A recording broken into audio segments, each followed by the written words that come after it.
It's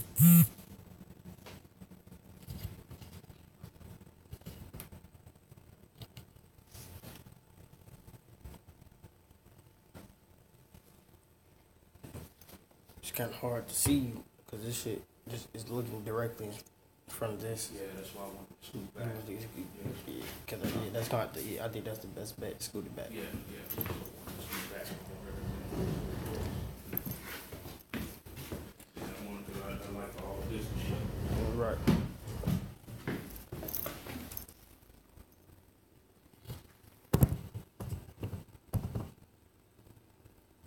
We live.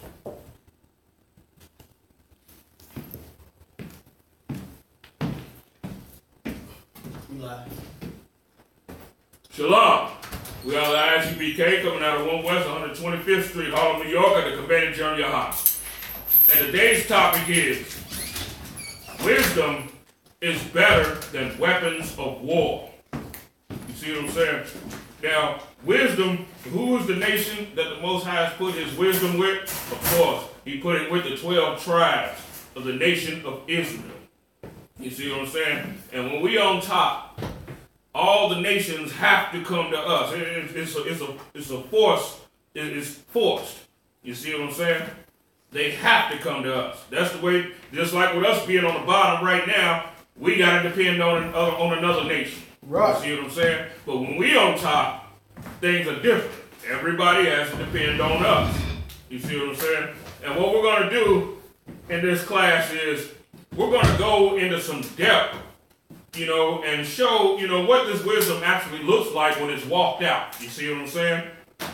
We're going to go a little bit in depth. You know what I'm saying? All right. We're going to start at Deuteronomy chapter 4 and verse 5.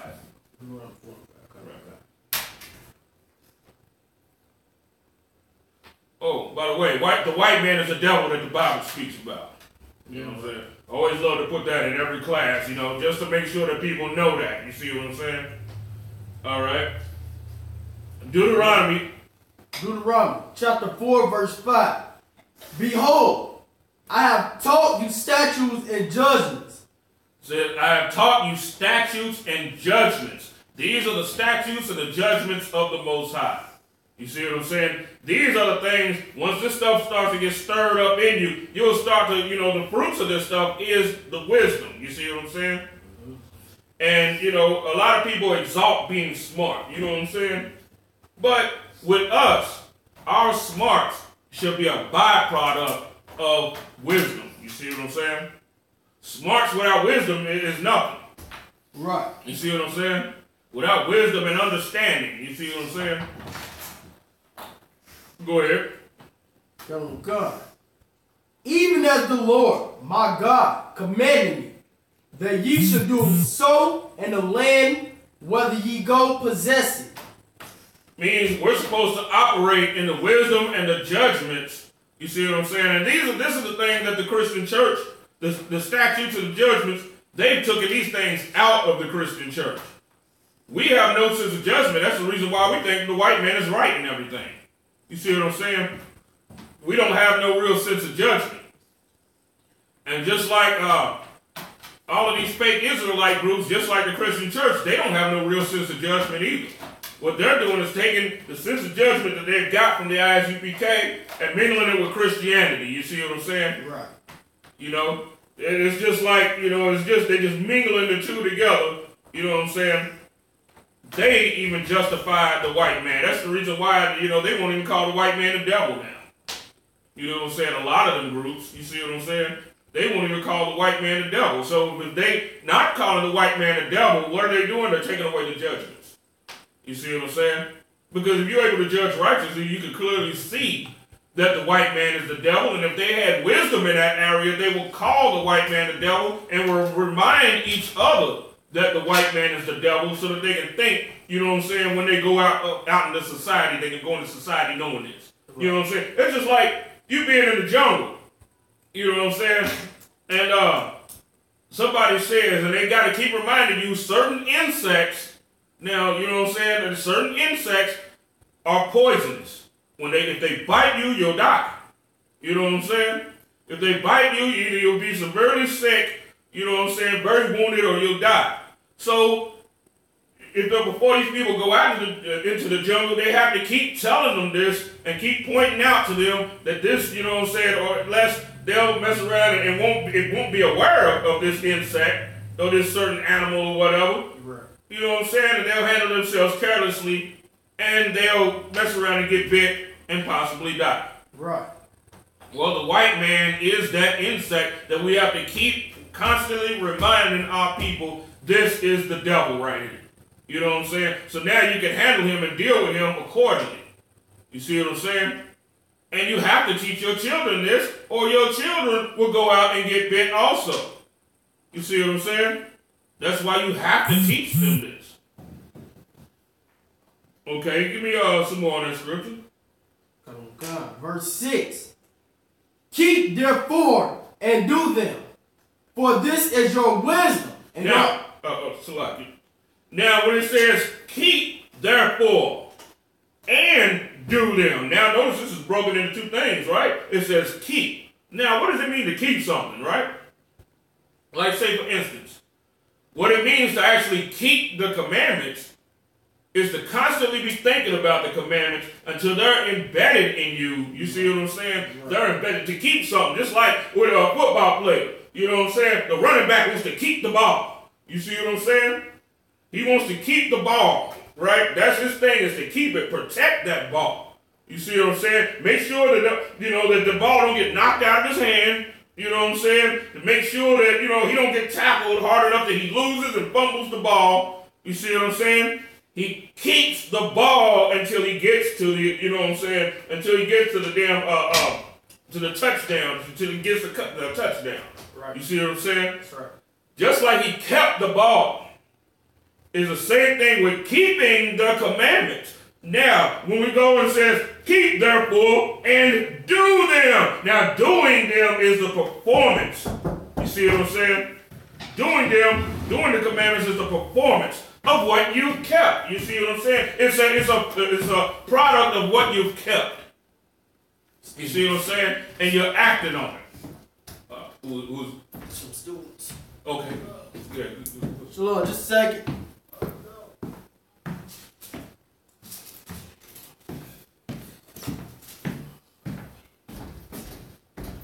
Keep therefore and do them. Israelite. Hey, shalom for Christ. Now we're Israelite. This is the class right here. Come on. Hey, get on, Let's You go. coming for class? that's not for you, man. What's up with it? You coming to class or what's up? I don't know. It's a class day. Yeah, we got class. For this is your wisdom. You know that? Take some. The wisdom is to keep the commandments and then perform them, which is doing them. You see what I'm saying? Like loving your neighbor as you love yourself. Right? Now you think about you always being mindful of your brothers. You see what I'm saying? This will start to get inside you and start to stir you up. Now, when the opportunity presents itself, now you're performing what it is that you kept. You see what I'm saying? What's going on? What's going on, Warrior? He's just talking. Oh, okay. I just want to watch it back. Right, okay. And your understanding in the sight of the nations. This is your understanding in sight of all the nations. Because the nation of Israel is always being watched, regardless of whether we're doing good or bad. You see what I'm saying? When we're not keeping the commandments, everybody's looking at how destroyed we are. And we become a mockery to everybody. You see what I'm saying? That we become a laughing stock, a gazing stock, and everybody else can feel like they're righteous because at this time in our little state, we're so messed up. You see what I'm saying? That's right. We make it look like they're keeping the commandments. Sometimes we be so bad. You see what I'm saying? It says, in the sight of the nations which shall hear all these statutes. But when they hear all of these statutes, and then they hear, and they see the wisdom, and they're like, man, they start to think about it. They're like, well, that would work. That would work. That will start to prosper a society. Right. So now they thinking about it themselves, and they can't do nothing but come up with the conclusion, even though they don't want to, because they hate us, they hate our guts. Right. But they won't have no choice but to say, you know, surely this great nation is a wise and understanding people. Right. You see what I'm saying? They won't be saying this because they love us. They'll be saying this because they're forced to say it. That's right. You see what I'm saying? Because they can't deny the wisdom, you see what I'm saying, that will be coming forth from us. You know what I'm saying? But what nation is there so great?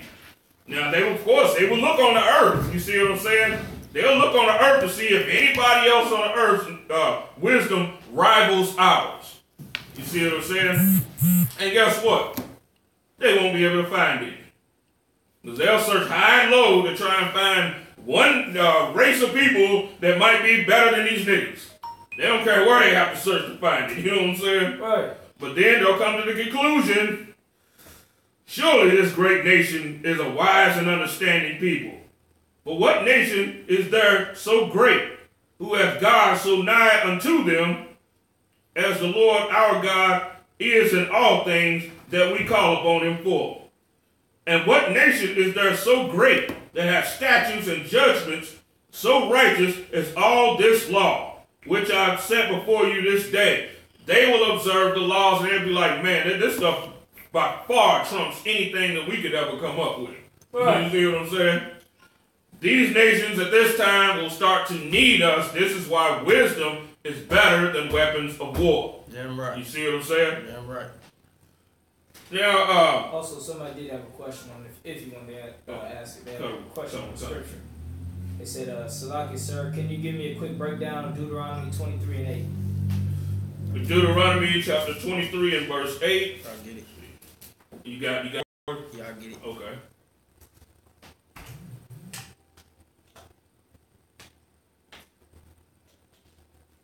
White man's the devil. That's that right. the Bible speaks of. That's right. Deuteronomy chapter 23 and verse 8. The children that are begotten of them shall enter in the congregation of the Lord in their third generation. Okay, you might want to go up a little bit because I want to see who that's talking about. Verse 4. Because they met you, not bread or with water in the way, when ye came forth out of Egypt. Mention who that's talking about, though. Mention who that's talking about. Okay, you said it's 23 and 8. 23 and 8. Or I'm at 23 and 4 right now. Salaki. You had 23 and 4? Come. Also, in the future, let's use the tablet for the screen because the PS3 gives a bad glare Come. on the screen. It's a bad glare.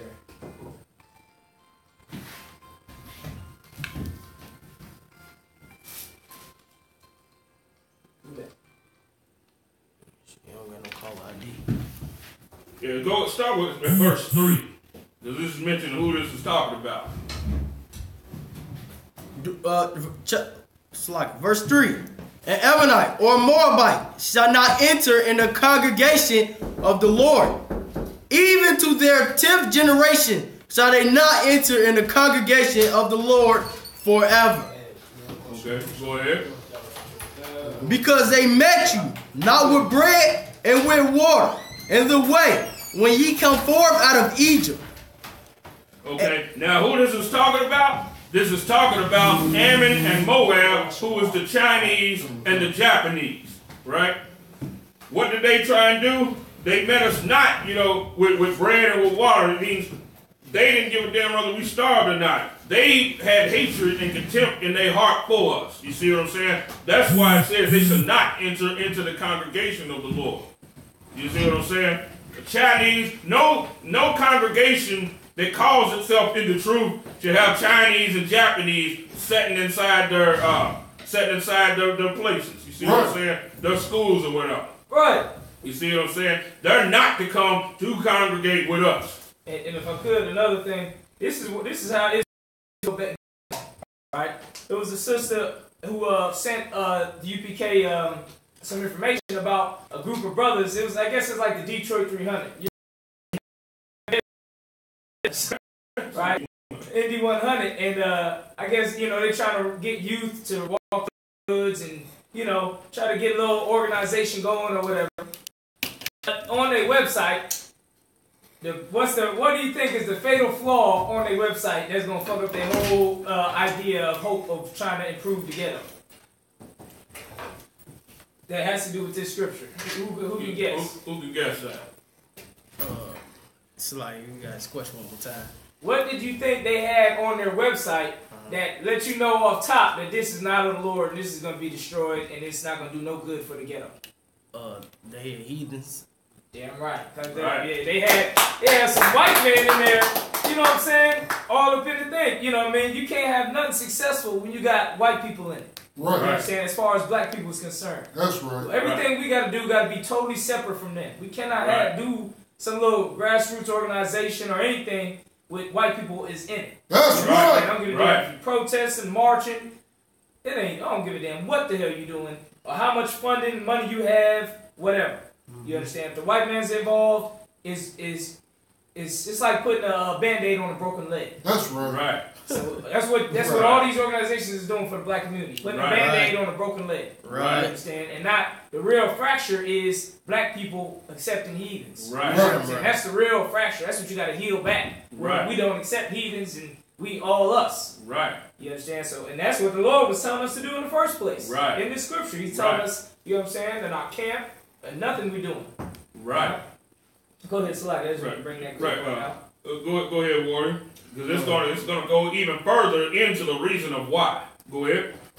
What I want to say was even when you watch the other nations, like when you go to the white man's neighborhood and a black man moves over there, they flip out about that. You know what I'm saying? And they do everything in their power to get them out. You know what I'm saying? You ain't never seen no niggas marching with the KKK. Right. You know what I'm saying? Right. It's something that Israel got to get understood. You know what I'm saying? Right. The people who ain't in the truth got to get understood. We got to absolutely, by all means, cut every single heathen nation out of the cut. That's right. That's right. Go ahead, Warrior. Pick up right quick. Come. Verse 4. Because they meet you not with bread. And also like verse 5. Verse 5. No, go back up. I'm going to go back. Come. Verse 4. Because they meet you not with bread and with water in the same way when ye came forth out of Egypt. And because they heard against they hired against thee Balaam, the son of Beor. Now, when they hired Balaam, the son of Beor, right? Balaam was the one that told the Moabites how to get us. And that's one of the reasons why we sat in front of the white man's holidays and make big old huge feasts for Thanksgiving and all that and Christmas. Right. This started that ball rolling after we was delivered out of Egypt. Because before that, we wasn't sitting down with no heathens when the Lord had delivered us, you see what I'm saying, out of Egypt and everything. Even the ancient Egyptians did not eat with us. Right. You see what I'm saying?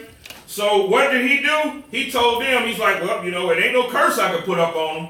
But one thing you can get them to do is sit and eat of y'all sacrifices, y'all's holy days and all of that. You see what I'm saying? And we did it. We took the bait and we were eating with them. You see what I'm saying? And it caused many of us to die. You see what I'm saying?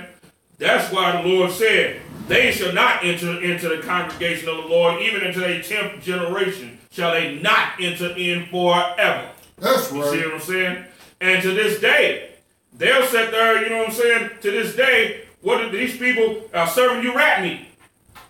You see what I'm saying? They're serving you rat meat inside their Chinese restaurants. Right. Serving you rat. You see what I'm saying? And then, treating you like dirt when you go into their restaurant. So yeah, so why argue on their behalf? You see what I'm saying? They treating us like dirt now. They got nothing but rat meat setting up in them freezers to feed us. That's right. You see what I'm saying? So now, if we was to let them enter into the congregation of the Lord, what would they do? They would try and sneak rat meat in. Right. You see what I'm saying? They would try and mingle rat meat among the sacrifices, and the wrath of the Lord would come up on us because we never were supposed to let them in the congregation of the Lord in the first place. That's right. You see what I'm saying? Now let's go ahead and read on. God. Of Pithor and Macedonia, to curse thee. Verse 5. Nevertheless, the Lord thy God will not hearken unto Balaam, but the Lord thy God turned the curse into a blessing unto thee, because the Lord thy God loved thee. Verse 6. Thou shalt not seek their peace nor their prosperity all thy days forever. So now that's telling you why in Moab were able to enter the congregation of the Lord. Now let's get to the part that this person is really asking about. Go ahead, give me 7. Verse 7. Thou shalt not abhor an Edomite, for he is thy brother. Thou shalt not abhor an Egyptian, because thou was a stranger in his land. To abhor them means to destroy them for no reason. You see what I'm saying? Right. Because when we were delivered out, when the Most High delivered us out of Egypt, he cleaned the slate. Right. You see what I'm saying? He cleaned the slate. And that's why he said, don't war and Edomite, means don't just come up on them, you know what I'm saying, in their land to go to war with them and all that. The Most High was like, don't do that. Don't abhor them. But what have they done now? Now they've done things worthy of being punished, right? Right. You see what I'm saying? What have they done? They have killed us, ever since they came into power. I mean, even before they came into power, they've always joined another nation, you see what I'm saying, to help to take us out. Mm-hmm. And if I could as well, the Lord, what people don't understand, the Most High is alive. You understand? That's so right. As time and things go on, you understand, situations is going to arise where you're going to have to do what you got to do. Like when King David killed the Edomites and went to war with Edom and had them, what did he do? Walk them off a mountain. He threw like a whole bunch of them off a mountain. You understand? So was he a whore the Edomite? Then why did the Lord bless him to do it? Why was he still the king right after it? When the Lord just destroyed him? You understand? So that scripture is talking about doing things against, like, if we were to just walk down the street and see a white dude walking down the street and just start throwing rocks at him and beating and jumping him and beating him up just because he's white. You know what I'm saying? Right. That's abhorring the Edomite. You understand? Right. We don't do that in UPK. That's we don't just be driving down the street and say, look at that white man. Run him over and then keep it moving. We don't do shit like that in UPK. Right. We don't teach to do that in UPK because we don't abhor an Edomite. That's right. What's going to happen to the white man is the Lord going to bring judgment to the white man. You understand? This, you know what I mean? This is not saying, oh, the Lord ain't going to destroy Edom. You know what I'm saying? And the Lord ain't going to bring us to war with Edom and give us the victory over Edom. This is talking about just like illegally, which is just, beating up white people just because they're white. You understand? We're not supposed to be doing that. You know what I mean? What's going to happen to the white man is just his punishment for what he's done. That's right. Right. Which is total difference. Right. Now, as we go on to now go ahead, keep going. Keep going. Verse 8. The children that are begotten of them shall enter in the congregation of the Lord in the third generation. Now, what would they enter in as? Can anybody tell me? Because once all the wickedness, all their strength is obeyed, all their strength is gone, they gonna enter in as what? Go ahead. Slaves. Right. You're gonna own them. You see what I'm saying? Until they die off and waste away, and there will be none left of them. Right. You see what I'm saying? Right. Just like they got us serving them, right? They got us serving them until we waste away right now.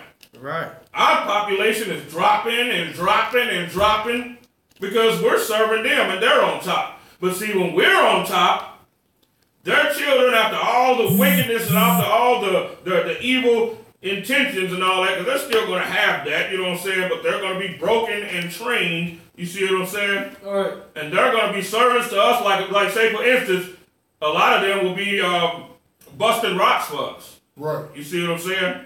Making nice paved ways, things like that. Whatever it is that they have to prosper, to profit themselves, it's going to come to us. You see what I'm saying? And a lot of people ask this question because they wonder whether we're going to be hand in hand. We're going to be ruling together is what they really want. You see what I'm saying? Right. They want us to be ruling together side by side as equals off some Martin Luther King garbage, and it's not going to happen. We are going to be high above them. You see what I'm saying? We're going to be higher above them than they are of us right now. Right. You see what I'm saying? And that's the thing that that people, when they talk about now the born and Edomite, I don't know whether this person is asking this out of sincerity or what, but a lot of people they more angry about that than what I'm saying, that that's totally being separate. The fact that nation is going to have to serve us and profit us. You see what I'm saying? Okay. Now let's go to We're gonna go back to Deuteronomy. Deuteronomy, the 8th verse.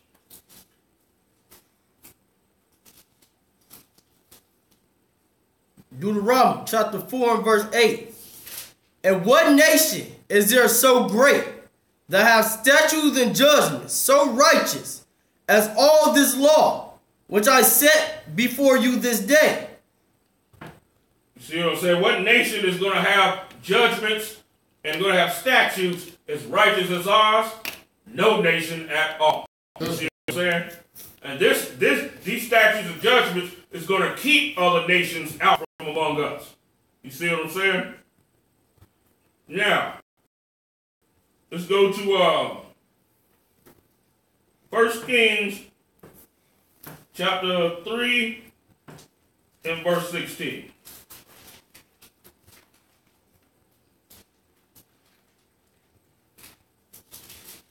First Kings chapter 3 and verse 16. Then came there two women that were harlots unto the king and stood before him.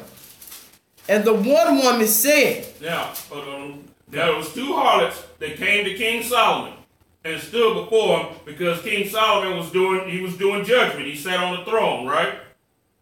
Now remember we was talking about keeping and doing the law, right? King Solomon was a man that, of course, that was well studied in the scriptures. He meditated on it day and night. You see what I'm saying? And this wisdom and this dexterity of thought was a by, of the Most High's blessing, and the fact that he gave himself over to the law, so the Lord gave him wisdom and skillfulness in return. Go ahead. Come. And the one woman said, O my Lord, I and this woman dwell in one house. Now, she said, she's coming up to King Solomon, she's saying that her and this woman dwell inside one house, right? They were living in the same house. Go ahead. Come. And I was delivered of a child with her in the house. Verse 8. Take your time. Go ahead, read that part again. And I was delivered of a child with her in the house. All right. The woman had a child, right? Go ahead. Verse 18. And it came to pass the third day after that I was delivered, that this woman was delivered also. They had a child, right? Both of them had a child. You see what I'm saying? They were in the same house. Both women had a child. Go ahead. Come with God. And there was no stranger us. There was no them two in the house, and both of them had children. Go ahead. Come with God. Say we two in the house. Meaning except us two in the house. Right. Go ahead. Verse 19. And this woman's child died in the night because she overlaid it. Now the woman's child died at night because she overlaid the child. What did she do? She ended up smothering the child and killing the child. Right. Right? Go ahead. And she arose at midnight and took my son from beside me while thine handmaid slept. Now, while she was asleep, the woman that's child died took her child, right? And took it like it was her own. Go ahead. Come. And laid in her bosom. And laid her dead child in my bosom. Took the dead child and laid it in her bosom. Go ahead. And when I arose in the morning to give my child suck, before it was dead. The child was dead. You see what I'm saying? Now, and the other woman has the living child. Right? Now, go ahead. But when I was in the morning, behold, it was not my son, which I dare bear. And the other woman said, Nay, but the living is my son, and the dead is thy son. And this said, No, but the dead is thy son. So they arguing over whose child is whose. Right. You know what I'm saying? The woman that killed her child saying the living child is hers, and the other woman is saying, no, the living child is mine. You see what I'm saying? And the dead child is yours. Right. Right? Now think about this for a second. Boy, you know, this baffled everybody inside the kingdom, right? You know what I'm saying? This right here, somebody come to you, imagine somebody coming to you with this problem. You know what I'm saying? You gotta have the wisdom of the Lord to solve something like this. You see what I'm saying? All right, go ahead. No, but the dead is thy son, and the living is my son. Thus spake before the king. Verse 23. Then saith the king, the one saith, This is my son that liveth, and thy son is dead. And the other saith, Nay, but thy son is dead, and now, my son. King Solomon is repeating, you know what I'm saying, their dispute, right? Right. Go ahead. And my son is the living. Verse 24. And the king said, Bring me a sword. Right, okay. Take your time when you read this. Look at what the king said. Go ahead. Verse 24. And the king said, Bring me a sword. Now, he's asking for a sword. So now you can sit there and just imagine what people's thinking. You're like, what? You know what I'm saying? Right. This type of wisdom right here, you know what I'm saying? This type of wisdom right here is uncommon. You know what I'm saying? King Solomon had such unorthodox ways that people didn't even, you know what I'm saying? A lot of people didn't even understand, you know what I'm saying? They just had to trust, you know what I'm saying, that the Most High put the spirit of wisdom with this thing. You know what I'm saying? Right. This is on a level, you know what I'm saying, that's so high that, you know what I'm saying, that nobody in the kingdom can really understand this. Right? Go ahead. Come on, God. The middle of 24. And they brought a sword before the king. And the king said, Divide the living child in two, and give half to one, and half to the other. Now, you know, people's really messed up now. You know what I'm saying? They're like, huh? What? Right? But, go ahead, keep going. Come on, God. It's like I lost my spot. 26. 26. Okay. The water. Then spake the woman, whose the living child was unto the king, for her bowels yawned upon her son. And she said, O my Lord, give her the living child, and in one wise slay it. Now the woman is like, look, he's like, don't kill my child. If she wants the child, just so the child can live, let her have it. You see what I'm saying? Go ahead. Come on, come. Now notice something though. But the other woman, she's not saying anything. Right. Right. You know why? Because she don't give a damn. She's a covetous sister that only wants the child for herself, but she really doesn't love the child like that. So she would have messed around and probably end up killing the child, that child too. Right. You know what I'm saying? Go ahead. But the other said, Let it be neither mine nor thine. Now look at this. She's like, don't let it be either one of our child. You know what I'm saying? She's like, you know, let it just go to neither one of us. Because her bowels did not yearn for that child. You see what I'm saying? Right. Because compassion, you know what I'm saying? The law has to also be coupled with compassion and love and everything. And that's what King Solomon saw. You see what I'm saying? That's how he knew who the child belonged to. Right? Go ahead. But dividing. Verse 27. She's like, go ahead and cut it in half. Now neither one of us will have a child. Right. You see what I'm saying? Right. She was breaking the law. Damn. You see what I'm saying? Damn. She was, what does this commandment say? It tells you not to covet, right? Right. You see what I'm saying? All right. King Solomon saw the sin in her and the breaking of the law in her, while he seen the compassion that the other woman had. You see what I'm saying? Damn. Pretty much dividing the whole thing, you know what I'm saying? Life and death, you know what I'm saying? Oh, God. Go ahead. Verse 27. Then the king answered and said, give her the living child, and no wise slay it. She is the mother thereof. He said, don't kill the child. Give it to that woman right there. You Right. see what I'm saying? This child belongs to her.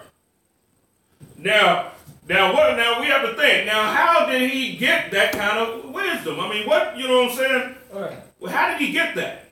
You know what I'm saying? Well, let's go into the law and see what keeping the law and it meditating inside and it, you know, building inside of you, how it produces that kind of wisdom. You see what I'm saying? Mm-hmm. Let's go to Exodus chapter 21 and verse 35.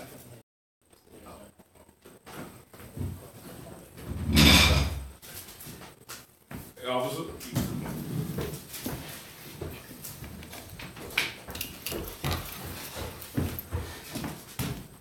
Now y'all think about, ponder on this. You see what I'm saying? Y'all ponder on these stories. I'm telling you, these stories, a lot of people up there, the stories ain't real. The stories, you can see the performance of the laws inside the stories. A lot of people sit there and say, well, you know, I agree with the Bible and all that, but you know, out of the stories, I just can't deal with that. Right. You know what I'm saying? So you pretty much saying you can't deal with seeing the laws, statutes, and commandments being walked out in someone's life. You can't deal with that. Right. Right? The scriptures say that, you know, these stories, all of this stuff is for our learning. That's right. You know what I'm saying? You can visualize these things, even if you like around and you don't see nobody, you don't have no examples, you ain't in the truth, you know what I'm saying, and you don't see how nobody, you know, see walking it out. You can visualize these things and see how this stuff, you know, what it looks like. Right. You know what I'm saying? Exodus 21, 35. And if one man's ox hurt and another's, it's Salaki. If one man's ox hurt another. Now, if one man's ox hurt another man's ox, right? Right. Go ahead. That he died. Then he dies. One man's ox stepped there with them horns and stabbed another man's ox, and that man's ox died. Right. Go ahead. Then they shall sell the live ox and divide the money of it. They shall sell the live ox. Now, pay attention to this carefully. They shall sell the live ox, right? And divide the money, right? What did King Solomon say? Bring me a sword. Right. Which is a divider, right? Right. Okay. Now go ahead. And divide the money of it. And the dead ox also they shall divide. Now, and the dead ox, the live ox will be sold and the money divided, splitting it in two, right? Right. Now, the dead ox is to be what? Divided. The dead ox is to be divided. And also, the ox, you know what the ox also represents? You know, what does the ox do? The ox plows the field. Right. It can also symbolically represent a male child. Right. You know what I'm saying? Now remember, there's a scripture that says where the ox is, the crib is not clean because young boys are junky. You know what I'm saying? Right. But it said much increase come by the ox. That's right. You got a young strong man. You got 5 young sons. You got 5 oxen. You know what I'm saying? That's right. You know, and the female, of course, is looked at. That's why, you know, Samson said, you know, he told the Philistines, yeah, plow with my heifer. The heifer is the female. You know what I'm saying? Go ahead. That's lucky. Also, when we was being sold as slaves, they would call us oxes and bulls. Right. Right. They call us young bulls now. You know what I'm saying? Right. Yeah, they call us young bulls. You know what I'm saying? Right. Bucks, studs. You know what I'm saying? They call us all of that. You know what I'm saying? Okay, so now, what kind of child did she bring before? A male child, right? Right. You see what I'm saying? Okay, now give me some more on the scripture. 36. Or if it to be known that the ox having used to push in times past. No, go back up. To 35? Yeah, go back up to 35. Kind. And if a man's ox hurt another's that he die, then they shall sell the live ox. Sell the live ox, go ahead. Divide the money of it. Divide the money in two ways. Go ahead. And the dead ox also shall be divided. And the dead ox divided. Now, you see, King Solomon thought about this scripture, right? He thought about this law. He meditated upon this law. He was in the laws real deep and real heavy. So what happened was the Most High put the increase on it. Just like the man plants the seed. You see what I'm saying? But yet, you really can't think of how that thing really grows. Right. You see what I'm saying? The Most High causes it to grow. Nobody really knows why a seed should become a big, huge plant. Right. You see what I'm saying? Right. You know how it's done, but can you think of why? Right. You know what I'm saying? Right. You really can't. You see what I'm saying? Right. Now, with King Solomon sowing the seeds of being in the law, statutes, and commandments, now he has uncommon wisdom that you can't think of a why to. That's You see what I'm saying? That's right. He has this uncommon wisdom. That's why he said, "Bring me a sword." And what is the law based on? It's based on love. Right. So King Solomon gravitated towards the love. That's right. You see what I'm saying? Because what are the two most important commandments? You know what I'm saying? Thou shalt have no other gods before me, and there's to love thy neighbor as thyself. That's right. You know what I'm saying? Love the Most High with all your mind, heart, and soul, and love thy neighbor as thyself. You see what I'm saying? That's how he was seeing who was what. You know what I'm saying? That's right. And he gave the child to the right person. And at that time, they knew that King Solomon had what it takes to do judgment. You That's know what I'm right. saying? That he definitely had what it takes. You know what I'm saying? All right. Now, let's go to, this is why wisdom is better than weapons of war. Damn right. You see what I'm saying? Damn right. Now, he also saved a life. Because that woman would have probably been careless as hell with the other child also, just like she was with the first one. Right. And see, this also too is, you know, this is why with sisters, you know, when they say that they want something, like when they say they want a child and stuff like that, this is sometimes the reason why the Most High waits so long to actually give it to them. Right. You see what I'm saying? Because sisters will say they want something, you know what I'm saying? But then they don't want it. Like they say they want a husband, right? Oh, I want a husband. But they not really to even work on themselves to see, you know, because they don't want it really bad, that bad. They just saying it. You know what I'm saying? Because a lot of them will get what they want and mess it up. Go ahead. So lucky if I could, sir. It ain't so much as they want it. The other people around their circle want it for them, and they feel the need to try to save face in front of family and friends. Yeah, that too. You see what I'm saying? But also, you know, they run around talking about they don't need no man, but then they talk about, oh, I want a husband. Right. You see what I'm saying? They're going two ways, because see, their friends around them are saying you don't need no man in a lot of cases. Especially with blacks. You see what I'm saying? That's right. Blacks don't pressure people to get each other to get married. We don't do that because we up under the white man. Right. You see what I'm saying? Other races do that. Right. You know what I'm saying? Go ahead. So lucky. To the point that other races still arrange marriages. Right. If a woman, you know, she's 25 years old, and you know what I'm saying? In other cultures, she's 25 years old and ain't got no husband. They like, you know, what's wrong with you? You know what I'm saying? They looking at her like, you know, something's wrong. That's right. They figure she must be sad. But among our people, what do they say? They say you ain't married, that's a good thing. You ain't got no kids, that's good. Right. You see what I'm saying? And our society work like that because we up under the devil. That's right. You know what I'm saying? And the devil tells you, well, you had that child, then you're not going to get this job. You know what I'm saying? You have that child, you know, you're not going to get all of this great opportunity.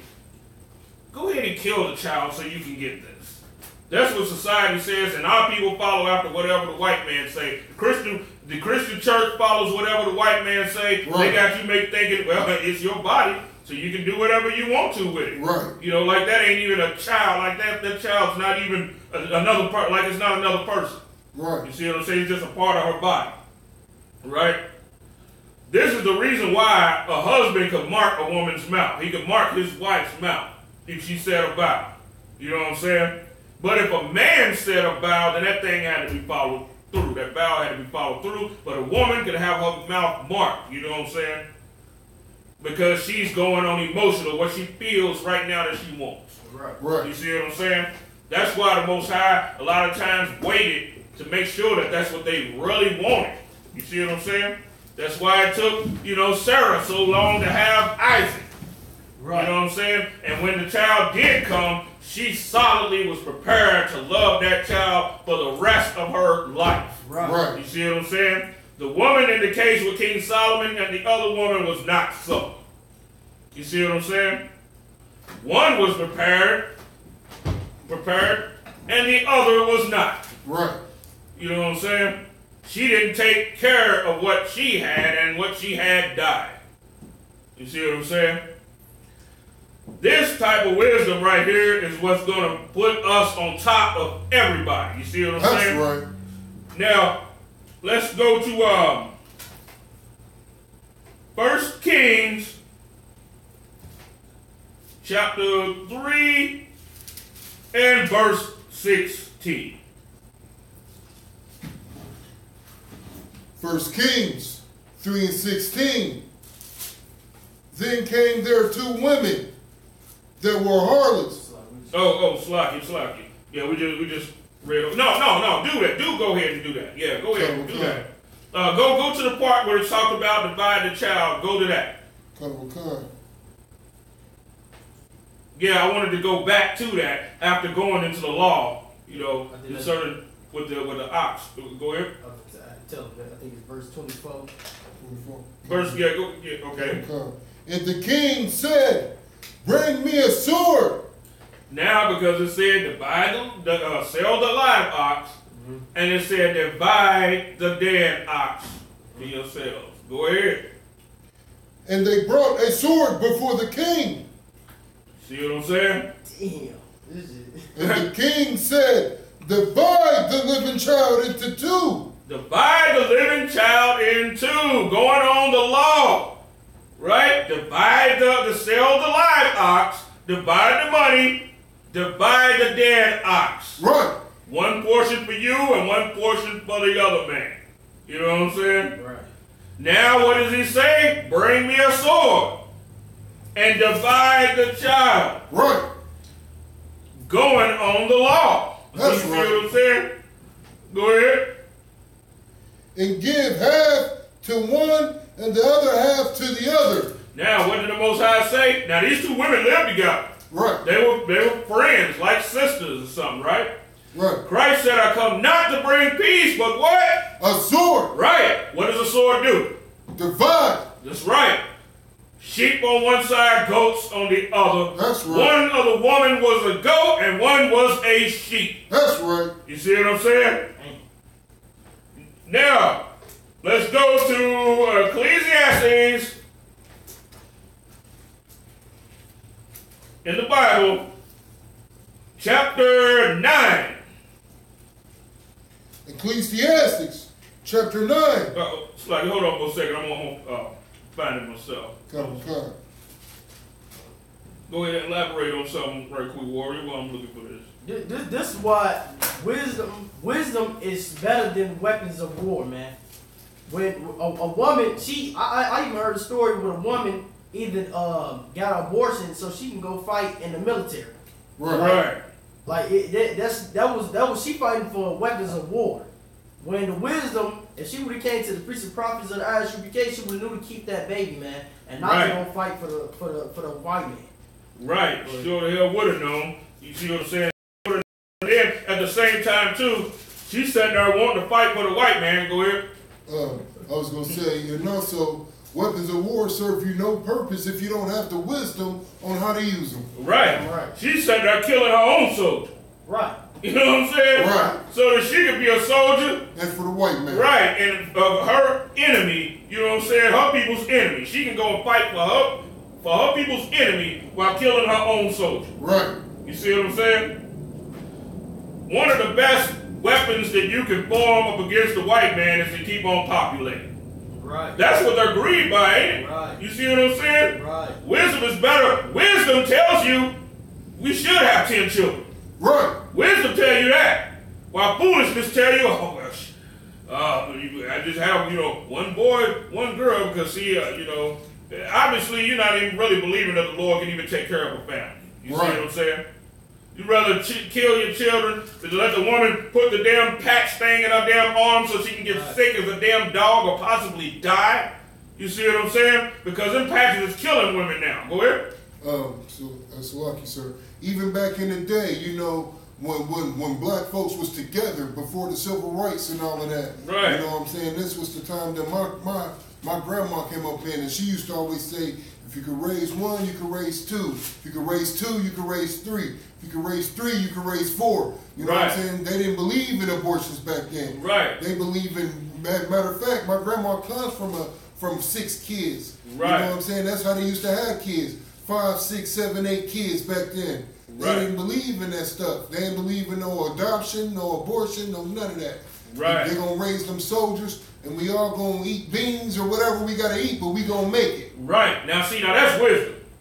You see what I'm saying? Okay. Now, just think about it for a second. Now, what do they also do? They say, well, as soon as you're 18, this is the custom among us. As soon as you're 18, you got to get out. Right. That's stupid right there. Now, you got 8 sons, right? Right. Now, all 8 of your sons go get jobs. What does that bring to the house? That's right. You see what I'm saying? You got 8 sons, 3 daughters. You see what I'm saying? Ranging from 16 to damn 28. You see what I'm saying? And they all got jobs. Right. You know what I'm saying? And then you have mom and dad. You know what I'm saying? Hell, they might be working too. Right. How much increase is brought to that house? That's right. You see what I'm saying? Damn right. How much increase is brought to that house? I don't give a damn if all of them work at McDonald's. Right. You know what I'm saying? Right. If all of them work at McDonald's making damn minimum wage, you know what I'm saying? Now imagine all of those hourly wages Right. put together. Right. Multiply what is 775 here? Multiply 775 by 10. Right. You see what I'm saying? And that's what's being brought to your house. An hour. Go ahead. That's lucky. But all of the other nations realize this though. Right. Like you see our Mexican brothers, they operate that way. Right. The Right. Koreans operate that way. The Chinese operate that way. Even the white devil operates that way. Right. You We see the what- only ones who do not. Right, that's right. We the only damn ones that don't. Now, and you get that going, you know what I'm saying? You're going to have respect. Your father's going to be like a king. Damn Right. You know what I'm saying? Damn right. All of these resources and everything, you know what I'm saying? Now, just imagine they in the truth, too. Right. Right. You know what I'm saying? They in the truth, and they teach it. Right. You know what I'm saying? They going to build fast. Damn You right. see what I'm saying? Damn right. Everybody is putting their thing together. Just like Vietnamese people that I used to know. They got big old huge houses. Right. You see what I'm saying? We 5 of them was working at the damn meat packing plant. The man and his wife, you know what I'm saying? And you should see their houses. You see what I'm saying? Right. Not counting what the government gives them, you know what I'm saying? Because the government ain't even trying to give us nothing like that. You Right. see what I'm saying? But just imagine though, we would have way more resources. You're 75 an hour multiplied by 10 coming to your house a damn hour. You know what I'm saying? Wisdom is better than what? The weapons of war. Right. And that's wise. You see what I'm saying? God. If I could. Go ahead. If I could elaborate real quick. And the story with the woman in the military, in the army, aborting a baby, she thinks she fighting a purple cause, fighting for the white man's army, thinks she helped building up a nation. When really, multiple wives is the quickest way to rebuild a nation. That's think right. about that. Right. You think about if a man got 8 children, if he got 3 wives, and he got 3 children with each wife. That's building up a nation, right? That's right. She fighting for the white man, aborting a baby thing. That's how she building up a nation. Right. And that man has his own government going. You see what I'm saying? Right. He got 4 wives, 10 sons, 5 daughters. You know what I'm saying? That is a resourceful man right there. That's right. You see what I'm saying? Damn right. That man right there is dealing and operating in wisdom. He has his own government set up inside America. Right. You see what I'm saying? Now his sons is out spreading the truth. Right. You know what I'm saying? Right. His sons is in the UPK. They out, you know what I'm saying, spreading the truth. And what are they doing? They're taking their government and doing that. Right. Damn right. You see what I'm saying? Damn right. Because people will be quicker, you know, to follow a man that has all of these resources. That's right. You see what I'm saying? I mean, hell, look at us now. Look what type of people we are now. Who do we follow? Do we follow the damn rap star? You see what I'm saying? We follow the rap star. We follow this because we look at them as being resourceful people. You know what I'm saying? They glistening and shining and all of that. You know what I'm saying? Right. That's what type of people we are. You see what I'm saying? But we see this, man, you know what I'm saying, and people will want to come into that. Right. You know what I'm saying? People will want to be a part of that government. That's right. You know what I'm saying? That's right. Now, okay, Ecclesiastes, well, give me a time check. 5:30. 5:30? Okay. Ecclesiastics 9:1. 9 and 13. Kanawakan 9 and 13. For man also, Salaki, the wisdom have I seen also under the sun. Now, this is another thing. When getting wisdom, a man has to be real observant of things. You know what I'm saying? You have to question things. Just like the scripture that says, the man that heeds the reproofs of life shall abide among the wise. I know I'm paraphrasing that. Y'all know what I'm talking about? The man will abide among the wise. You have to always observe things, you know what I'm saying? And learn from stuff, you know. Hell, King Solomon even watched animals. You know what I'm saying? His mind was always occupied in these things. Right. You see what I'm saying? Right. And that type of mindset bears fruit. Damn right. You see what I'm saying? When you meditate on evil stuff, it bears fruit, don't it? Right. You know what I'm saying? When a nigga meditate on hoes, you know what I'm saying? You know, eventually you might be walking that thing out if you don't repent from it. See what I'm saying? Right. Now, the same way with wisdom.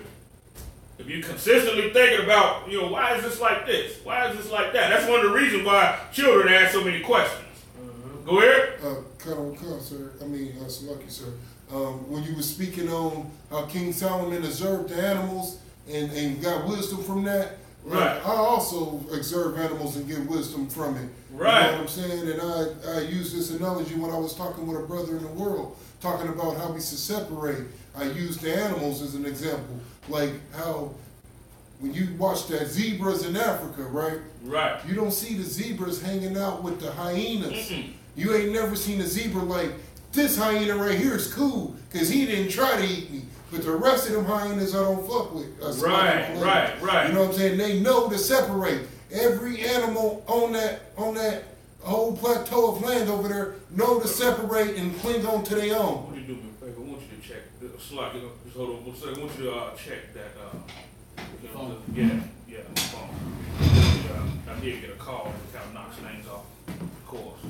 Go ahead with what you were saying, Ward. I was saying every animal on the African jungle plain knows to cling to their own. You don't see zebras hanging out with hyenas, right, or lions, or any of that. You see zebras hanging out with zebras. You see gazelles with gazelles. And every other nation knows to do it. You see Chinese with Chinese. You see Koreans with Koreans. You see whites with whites. The only people that integrate still to this day is the blacks. Right. The so-called blacks. Right. That, you know, and see, here's the thing. The white man, you know, he wants to integrate because he's the king of confusion. Right. Now, when you have this melting pot of people, what's going to be the confusion, right? Right. He navigates the confusion. He sits on top of it while he wants you joined to him while he separates himself from you. Right. You see what I'm saying? That's how the white man operates. That's why he's called the king of Babylon, meaning the king of confusion. Right. Let him have that. That's right. He's going to reap off of doing that. What's going to happen is, with him navigating all of this confusion, now what's the thing? The seed time and harvest, right? He's going to have to reap the harvest of confusion and be confused and baffled himself. Right. And it starts with us being in order and us being separated from everybody else. That's you know what I'm right. saying? Yes. And it was very wise that when you observe the animals, the first thing that you noticed about them, even before they, you know, going into their individual characteristics and everything, you noticed that they were separate. That's right. And that, you know what I'm saying, really starts your wisdom and learning things. You see what I'm saying? But when you did, now you can sit there and categorize the animals and all of that. We even separated, you know, our animals, you know what I'm saying? We even separated clean animals from clean. Right. You see what I'm saying? Even though the goat is clean, you know what I'm saying? But the goat has characteristics, rebellious characteristics to itself. Right. And if you allow your sheep and your goats to be together like that, what's going to happen is your sheep is going to end up thinking that they're goats. Right. You know what I'm saying? Because the goat has the stronger personality. Right. You see what I'm saying? Well, he's going to, you know, and that's going to that's what's going to happen with us, with the white man. That's You see right. what I'm saying? We following after his ways. Right. You see what I'm saying? Now what happens when that happens? The Lord ended up having to destroy both sheep and goat. Right. You know what I'm saying? Because both of them, you know, are now the same thing. Right. You see what I'm saying? That's why we gotta separate. Right. You see what I'm saying? What was I saying? I was gonna say, if I could, real fast, but this topic is going excellent according with the animals, especially with the Black Panthers, because the Black Panthers thought the weapons of war was gonna be able to defeat the white man and shoot and go out with guns and defeat them.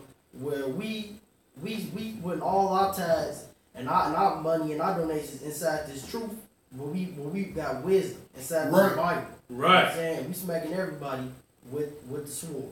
Right. That's right. We in order and we labor in this truth. You see what I'm saying? This is what we wake up and do, and this is what we go to bed doing. That's You see right. what I'm saying? Right. Okay. Yeah. Go ahead to 13 again. Ecclesiastes 9:13. This wisdom have I seen also under the sun, and it seemed great unto me. Now, King Solomon saying, this wisdom have I seen under the sun. He pondered over this thing. He's like, you know, he's seen a lot of things. You see what I'm saying? And you ain't got to travel all over the world and all of that. You know what I'm saying? That's a nice thing if you can do it. You know what I'm saying? But you don't have to do that to get wisdom. All you have to do is observe. Right. Because you know why? In America, you got all worlds here. Right. You know what I'm saying? You got all worlds here. That's right. You know? And when you observe certain things, you know what I'm saying, you'll start to gain with it. That's why foolish people be like, well, have you ever been to Israel?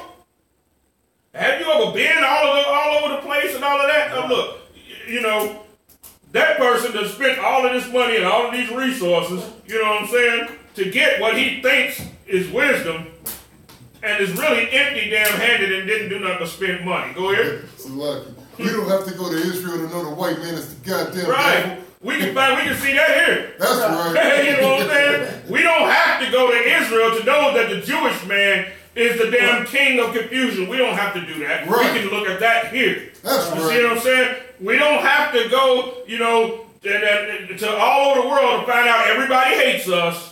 We don't have to do that. We can set it within a 10-block radius to know that. That's right. You know what I'm saying? I mean, damn, if you travel the world, I mean, it's a good thing to travel the world to see things and see, you know, all that. Yeah, that's fine and cool. That's great. But don't go all over the world thinking you're ready to obtain, you know what I'm saying, some great damn knowledge when you don't even want to soak on the knowledge right in your own damn city. That's right. You know what I'm saying? You got you got one book right here. That damn thing instead of you sitting on the shelf collecting dust. Why you got your ass all over the damn world some damn where? You know what I'm saying? Right. But every damn thing you needed was right here. Go ahead. Trying to go to Tibet and meditate Right. for a month. That's what I'm saying. You go to Tibet, up in the mountains, cold and motherfuckers.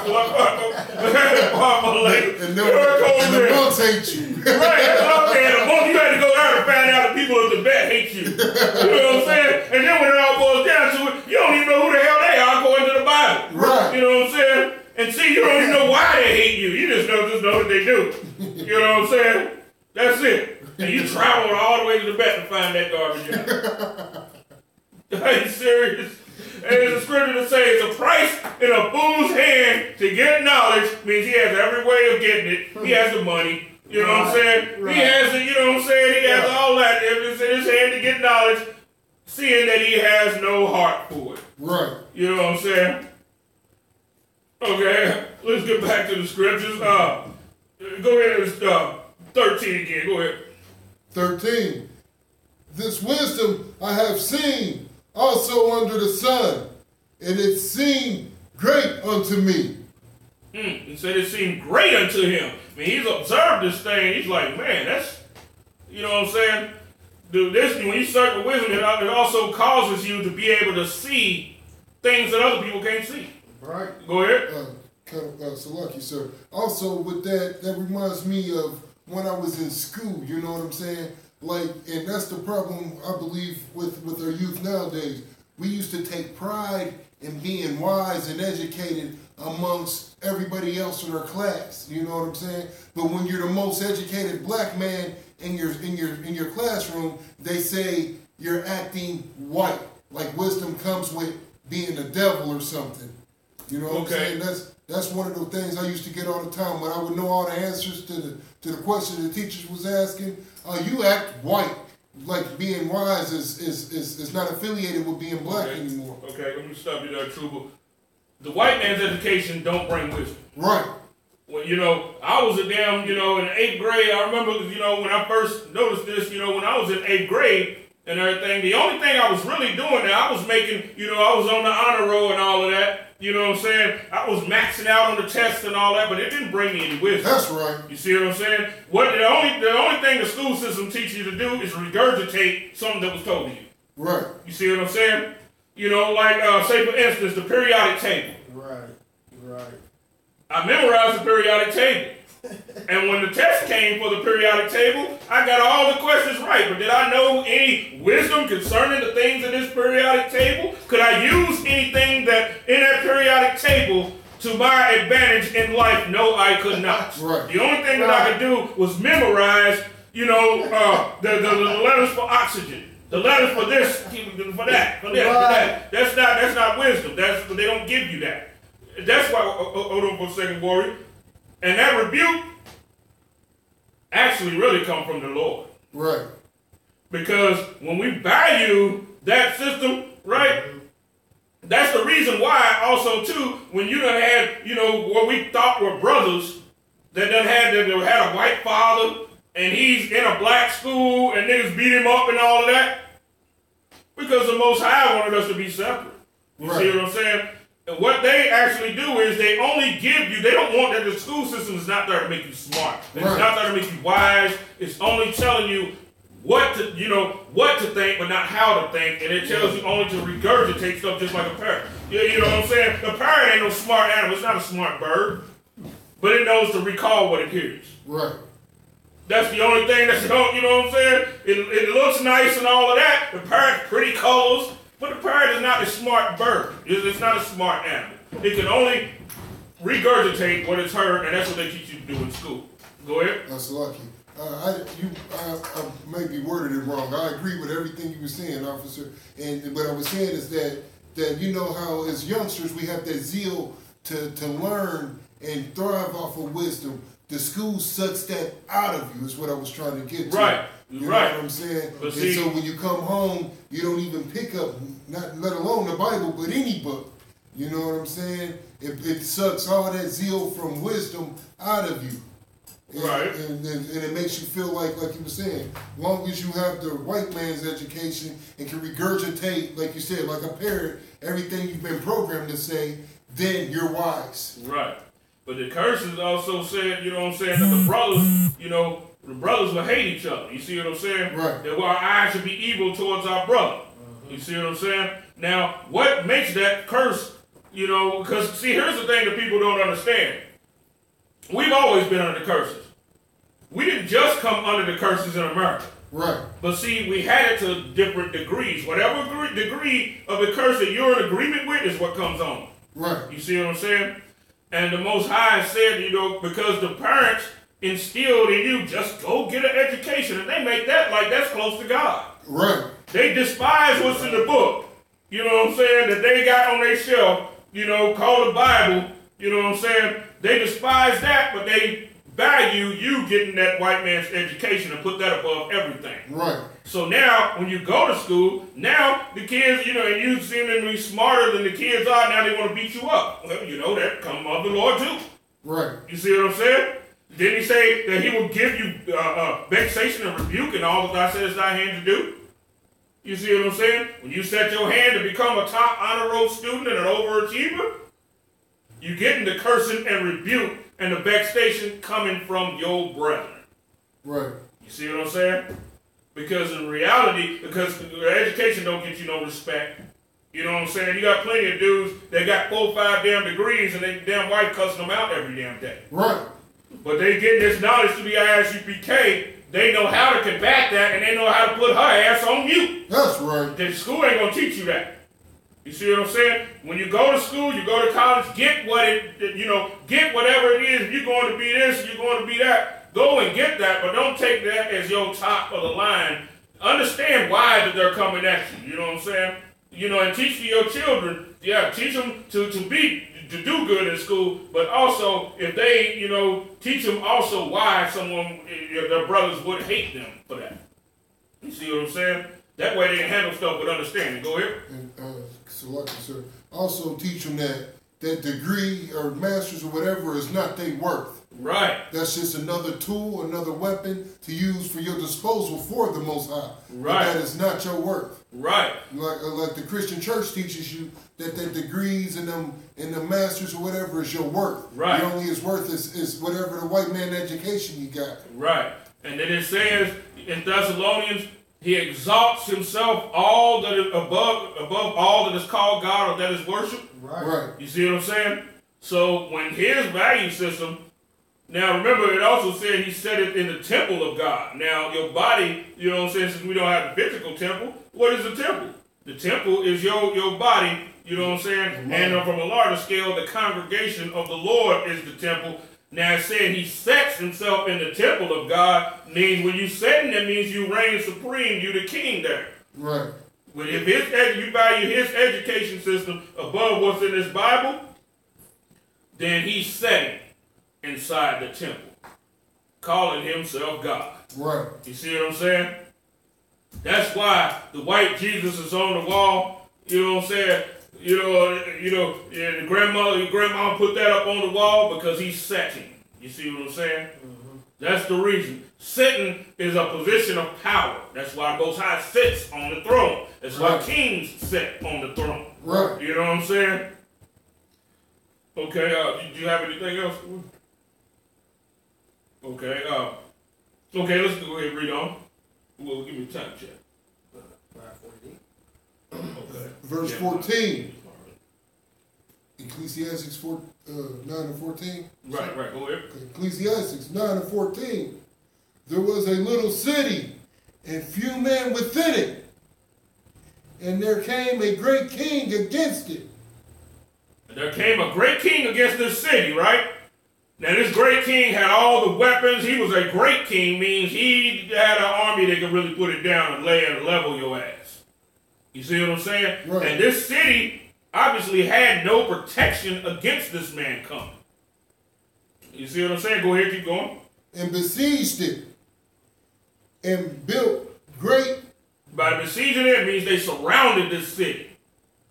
Well, hell, nobody could even really be able to escape. Go ahead, keep going. And built great bulwarks against it. Now there was found in a poor wise man. A poor wise man. You see what I'm saying? This wise man in this city was found. Obviously, these people in this city knew something. You know what I'm saying? So at the time of need, they despised him before that king came. Right. They're like, you know, you crazy niggas. You know what I'm saying? I don't want to hear that shit. You know what I'm saying? You know how niggas be, you know. Yeah, I don't want to hear that shit, but at the time of need, you know, when they surrounded, what we gonna do? What we gonna do? And they're coming in for a wise man. The wise man, and he by his wisdom delivered the city. Yet no man remembered that. It said by his wisdom he delivered the city, but what? Go ahead. Okay, Salaki, But Salaki, poor wise man, and he by his wisdom delivered the city, yet no man remembered the same poor man. Said by this poor man's wisdom he delivered this whole city. Right. And had the king turn around and go back to his place. This poor man put his life up on the line for that city, and he persuaded the king, where the king is like, all right, don't sweat. You know what I'm saying? And went on back to his own place. Right. Go ahead. Yet no man remembered the same poor man. Now, with that same poor man, you know, nobody remembered. They like, because see, once the deal was over, and everybody could go back to studying again, he become crazy again. That's right. You see what I'm saying? Yeah, whatever. Go ahead. And that's something that Israel deals with in everyday life, at their slavery and things of that nature. Right. You know what I'm saying? You know, you come up with good ideas, and this has been going on since the beginning of time. Right. We got good ideas, we do certain things, and they love you for that. And then soon as everything goes back to being normal, they like, you did what? You know, right. They don't even remember that. Right. You mentioned his name, and it was like, yeah. But anyway, you know what I'm saying? They look right over that. You know what I'm saying? Yeah, go ahead. Then said our wisdom is better than strength. Now think about this for a second, though, because people think it's no reward for the wise man. You know what I'm saying? But he was observed. That same poor wise man, King Solomon knew who he was. Right. And King Solomon also surrounded himself with wise men. So that man, you know, King Solomon was the greatest king on the earth. That man's remembrance was in King Solomon's mind. That's right. You see what I'm saying? That also was of the Lord. And King Solomon, of course, being the compassionate man and seeing that this man was profitable to the kingdom, that man was in line for, you know what I'm saying, a blessing. And the scriptures say the Most High exalts the lowly, right? Right.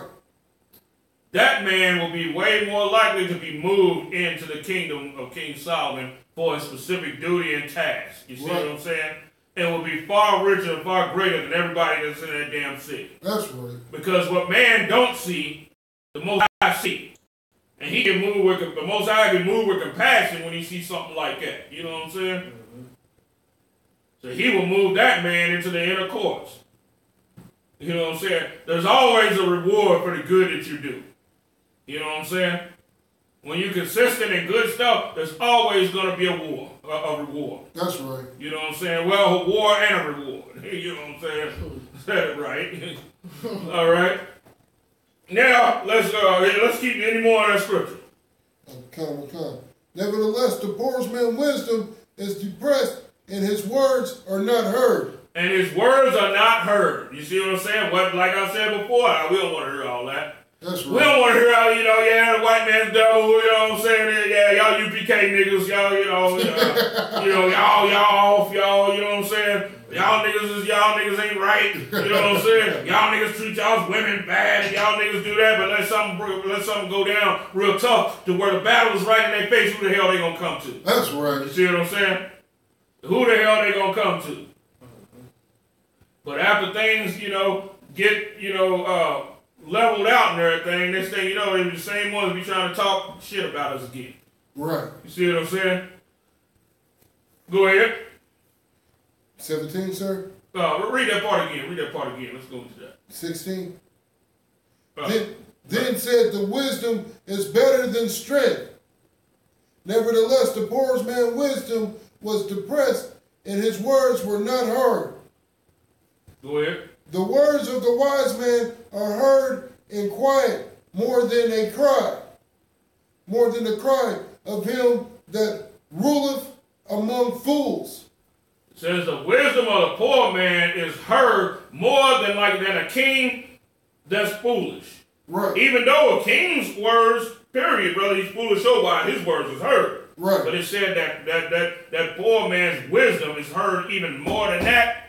Who did that poor man's wisdom ears fall upon? It fell upon King Solomon, who is the greatest king up on the face of the planet. Right. You see what I'm saying? King Solomon was able to take what he learned from that and display that wisdom all throughout the kingdom.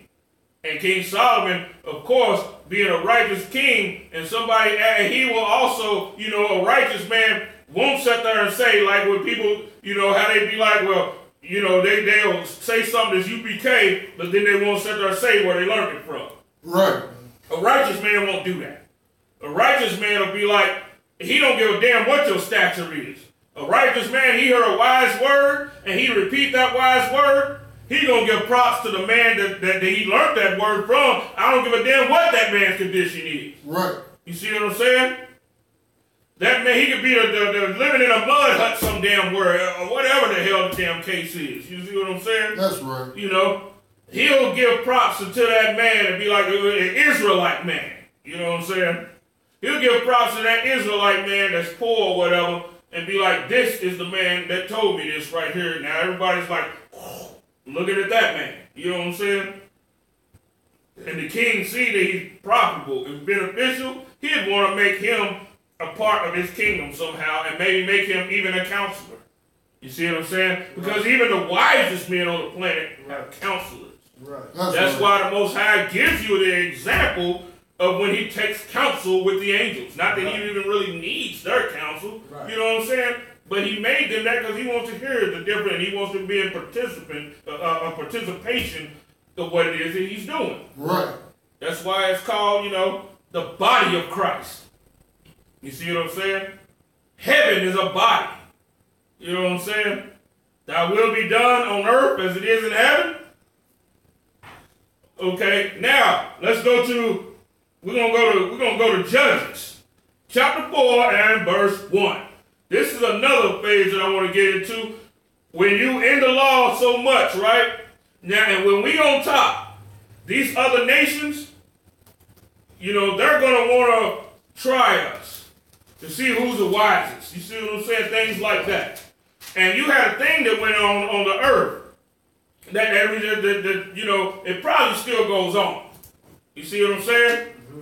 It would be riddles and questions that a king would actually send to another king.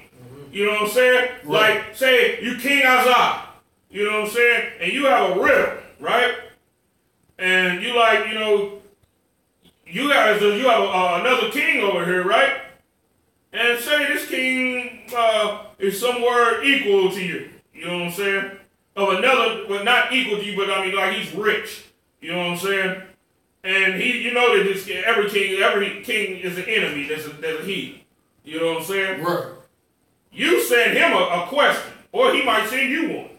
You see what I'm saying? Or a riddle. And whoever don't solve the riddle, you owe that one. You know what I'm saying? Whatever the deal was made of. Like if it was for 1,000 lambs, right? Right. And you sent him this riddle. And he could not solve this riddle because every kingdom boasts itself in its wisdom, right? Right. It's pride. You see what I'm saying? Now you sent him the riddle, but he can't solve the riddle. So what he does is he'll consult with his peoples around, and if they can't solve the riddle, then he owes you those 1,000 lambs. You see what I'm saying? And those 1,000 lambs make you richer because you got all of this wool. You see what I'm saying? All of this wool, you got all of this meat. You see what I'm saying? And everything that the lamb can produce, whether it's, whatever it is, you got all of this clothing you can have. You see what I'm saying? Now check this out. Now, that will make you richer, right? Right. And he better pay you. You see what I'm saying? Because they got a thing that they call now the Universal Commercial Code, is what I think they call it now. But, which this code says whatever you buy or whatever, right? Whether it's overseas, it has to be delivered. Right. Even with drugs. You see what I'm saying? If somebody was to pay the money to some drug dealer in Colombia, he has to deliver those drugs. That's right. You see what I'm saying? Because if he doesn't deliver those drugs, that will set the whole global trade of the earth in peril. Right. Because no one would trust anybody. That would cause trafficking of any product to dry up on the earth. Go ahead. Right. I remember you had brought this up before. Right. We was talking about something. You was saying not only do they have to deliver, but that's the reason why they don't taint anything, because then in that trafficking, nobody would trust anything coming from that side anymore. Right. And everything would stop. Right. You see what I'm saying? So now with this question, you know what I'm saying, it gets along to all the kings that you sent him this question. You see what I'm saying? Right. And they couldn't figure out the answer either. You see what I'm saying? So now, but they know about this question, and they know that he has to deliver those 1,000 rams, because if he don't, then everybody would know that this king right here is untrustworthy. We can't deal with him in any business, and he will be cut out of global trade. Right. Which would starve his kingdom. Right. You see what I'm saying? So what is he going to do? He's going to deliver those 1,000 lambs. That's right. You see what I'm saying? He's going to deliver that. Right? So that to keep everything running smoothly. You know what I'm saying? And then when you got these questions, you couldn't just be like, and then you couldn't refuse it either. Because if you refused it, you know what I'm saying, then everybody's going to look at that. And they're going to be like, he couldn't answer that. You see what I'm saying? He got a question and he refused to even answer that question. So everybody's going to look at you for that. They'll be like, he couldn't answer it because he wasn't smart enough. So you know what? So if he's not smart enough and he owns all of this, we can take it. Right. You see what I'm saying? We can start to, get in and inch our way into his kingdom, and we can take it. Because he doesn't have that type of wisdom. So imagine what his army must be like. It must be kind of disorganized. We see a weakness there. Right. You see what I'm saying? And his pride is he has pride of a king. He's going to try and answer that question. That's right. You see what I'm saying? Mm-hmm. This is one of the ways that that King Solomon got rich without having to go to war. You see what I'm saying? It said in King Solomon's days there will be peace. Right. If everybody, and this is where chess and all of these games come from. You know what I'm saying? They will play these games to see what moves you would make. And if you was a damn chess master and you was a king, everybody would be afraid of you. Right. You see what I'm saying? Especially if they see you got a great army and you known for kicking ass. You know what I'm saying? Right. And then they look at King David, his father was like, man, who the hell could really stand before him? And they were afraid. They was like, you know what I'm saying, they see King David as this mighty, wise warrior and everything that slew many, and they knew all the stories. He killed the giant, he did such and such. And then and then his son, you know what I'm saying? They're like, we might want to hold out on this one. You know what I'm saying? So now think about it. Now, if that king couldn't answer that question, so if King Solomon could answer the questions, right? That would mean that a lot of kings would send a question to him, of course, for a fee. Right. You see what I'm saying? If he solved the riddle, you know what I'm saying, and then he had 1,000 lambs or whatever, if the dude got 1,000 lambs, of course, the king got to get his cut too. Right. You see what I'm saying? He might get 300 of those lambs. Right. So that increases him. And then this other king got this question, then another king, then everybody just bringing everything. You see what I'm saying? And then they want to sit there and know, too, is how does he get this kind of wisdom? They want to pick his brain.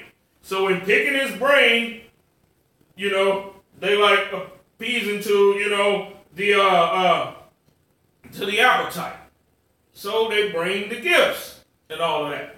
And also, too, these are peace offerings because they damn sure don't want this man to go to war with them. That's right. You see what I'm saying? Now you start to see how he became the richest man, you know what I'm saying, on the planet, was so feared and there was peace in his day. Right. Now, okay, let's start with the scriptures, though. We get a press for time. Let's start with the scriptures. Judges 4, verse 1. Still where I'm at, officer? Judges 4, verse 1. And the children of Israel again delivered evil in the sight of the Lord when Egard, is that right, sir? No, wait a minute, hold on. I don't want to do that one. I want to go to, let's go to Judges 14 and 12. Let's go there. Come.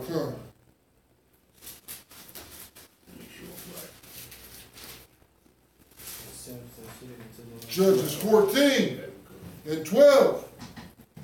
And Solomon said unto them, Judges. Yeah, I'm sorry. Judges, verse 14. Chapter 14, verse 12. And Solomon said unto them, Judges, Samson. Okay, I was in Judges. Okay. Yeah, in Judges. Solomon was living during the time. Yeah, I'm sorry. So lucky, sir. Come. And Samson said unto them, I will now put forth a riddle unto you. Now you see why. Now, why did he say the riddle? You know what I'm saying? Why did he want to put forth a riddle to them? This is what kings and mighty men, you know, rulers were doing on the earth. This has been a practice that's been happening for thousands of years. You see what I'm saying? Right. This is why he's doing this to an enemy nation who is like a frenemy to him at this time. You see what I'm saying? Which is the Philistines, right? He's using them as his friends and all of that. You see what I'm saying? He's sitting at the table, you know, with them and all of that. You know, just like what the United Nations and all of them do. You know what I'm saying? You know, Samson was like a king. That's why he rose up to judge the people. This is before we actually had kings. The judges were like kings. They were rulers. You see what I'm saying? Go ahead. If ye can certainly declare it to me within... Speak up. Come. If ye can certainly declare it to me within 7 days of the feast and find it out, then I will give you 30 sheets and 30 charges of garments. 30 charges. Read that slow. Charges were actually money. You know what I'm saying? No, Slaki. The sheets, Slaki. 30 sheets. You see what I'm saying? He wasn't talking about bed sheets. You know what I'm saying? These were the forerunners of what the dollar, the paper dollar. Right. You know what I'm saying? This was currency. Go ahead. Go ahead and take it from what he said he would give him. Come. I will give you 30 sheets and 30 charges of garments. Changes. So like 30 changes of garments. He said he would give them 30 sheets and 30 changes of garments. You see what I'm saying? Which was a nice, you know, amount of money. And of course, you know, the clothes, the changes of garments would be nice clothes. You know what I'm saying? Durable clothes and stuff like that. Right? Go ahead. Right. Come. Now notice, Samson was like a king. You know, he was a judge. This is before we had kings. You see what I'm saying? Go ahead. But if ye cannot declare it to me, then shall ye give me 30 sheets and 30 changes of garments. He said, if you can't declare it in 7 days, then you got to give me 30 sheets and 30 changes of garments. Now, with us being the wisest nation, right? Who would be the most to the nation? Who would be the people that would give a riddle? You know what I'm saying? More than actually take a riddle. You see what I'm saying? We were more likely to be able to give riddles that they couldn't solve. You know what I'm saying? Than they were to give us riddles that we couldn't solve. We could solve their riddles. Right. You see what I'm saying? And with us solving their riddles, you know what I'm saying, that made us, you know what I'm saying, the top riddle givers. You know what I'm saying? And them themselves, they had to keep thinking of a riddle to jog us up with, which became a burden of mind to them that we didn't have towards them. Right. You see what I'm saying? Go ahead, give me some more. And they said unto him, put forth thy riddle, that we may hear it. It said, put forth to him the riddle, that means we may hear it. Go ahead. And he said unto them, out of the and he said unto them, out of the eater came forth meat. Out of the eater came forth meat. Go ahead. And out of the strong came forth sweetness. Out of the strong came forth sweetness. You see what I'm saying? Now think about this for a second. With us being Israelites, and without us knowing, you know what I'm saying, our mind would automatically be in, okay, out of the eater came forth meat. Now we can go back to ancient Egypt, when they were eating us, you know what I'm saying, and all the wealth of them was transferred on to us. That's why an Israelite would be more likely to solve this riddle, because out of the eater came forth meat. Right. You see what I'm saying? Out of the Egyptians came forth meat for Israel. You see what I'm saying? And go ahead. And out of the strong came forth sweetness. Out of Egypt came forth everything that they loved was transferred to us. Right. You see what I'm saying? We were more likely to be able to solve that riddle, but you send that riddle to another nation, they don't know what the hell it's talking about. You see what I'm saying? They don't understand it. Right? Go ahead. And they could not in 3 days expound the riddle. They couldn't expound the riddle. Now, think about this for a second, right? If Samson was not dealing with their woman, with that heathen woman, and she wasn't able to sap the secret out of him and give it to her people, they would have been owing Samson the 30 changes of garments and the 30 sheets, right? He can easily just send out another riddle. You know what I'm saying? Send out another riddle. They got to answer that one too. They can't answer it. Whatever the deal was made on, they got to give him. Right. Because every kingdom up on the face of the planet boasts itself in its wisdom. Every one of them. You see what I'm saying? Before we came into the truth, we thought every nation was wise. The Chinese, they're wise, not even seeing that they were foolish. They eating octopuses and rats and all of that. But we think, he's living to be 110 and he's, you know what I'm saying? And the kung fu that they do. You know what I'm saying? We think it was wisdom in the Shaolin Temple. You know what I'm saying? We thought it was wisdom and all of that. Go ahead. And it came to pass on the 7th day that they said unto Samson's wife, enter thy husband, that he may declare unto us the riddle. So go to the husband. What did they use? They used the woman. Like I said, if he wasn't messing around with no damn heathen woman that was dealing with them, you know what I'm saying? Then the secret to that mystery, to that riddle would have never been known among them, and they would have owed him. Go ahead. Lest we burn thee in thy father's house with fire.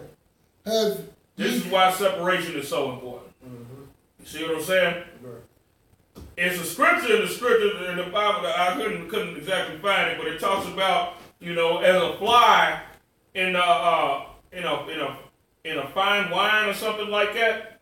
You think you can find it as a fly in gives a fly in something in the ointment, right? In the ointment, gives a stinky savor. It's sweet, but then there's a little something wrong with it. You know what I'm saying? Right. So is him that is known for wisdom with a little bit of foolishness. You see what I'm saying?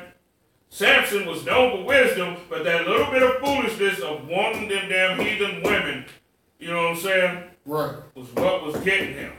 You see what I'm saying? Can you find it? If dead flies get perfume and bad smell, so a little folly outweighs wisdom and honor. So like, Go ahead, yeah, that's it. Go ahead. Give us that. Give it loud and strong. it's like I'll read Another version? no, it wasn't a different version. It's just from the whole scripture. I was reading like the paraphrase of it. Okay. I'm gonna Yeah, get you find the scripture. Come. Alright, we get it. Okay, what I want you to do is read some more. Go ahead, keep going through. Lest we burn thee in thy father's house with fire. What verse you at? 15, sir. Okay. Go ahead, keep going. Have ye called us to take that we have? It is not so. Let me read that over, sir. No, keep going, keep going. And Samson's wife went before him and said, Thou doubtest, but hate me. Thou dost but hate me. Now, what's she doing? She using her emotions against him and all that, right? Right. Because she knows that he loved her. You see what I'm saying? Also, too, when you go back to when they got, with Moab, as when they said, let them sit down, when Balaam gave them a counsel to have us to eat of their sacrifices, you see what I'm saying? What did they said? They committed whoredoms with the daughters of Moab. You see what I'm saying? What was we doing? Sleeping with they women. Right. You see what I'm saying? Us being a nation known for wisdom, that's like that scripture that was just, go ahead, go for that scripture. Ecclesiastes 10:1. The dead flies cause the ointment of the apothecary to send forth a stinking savor. Right.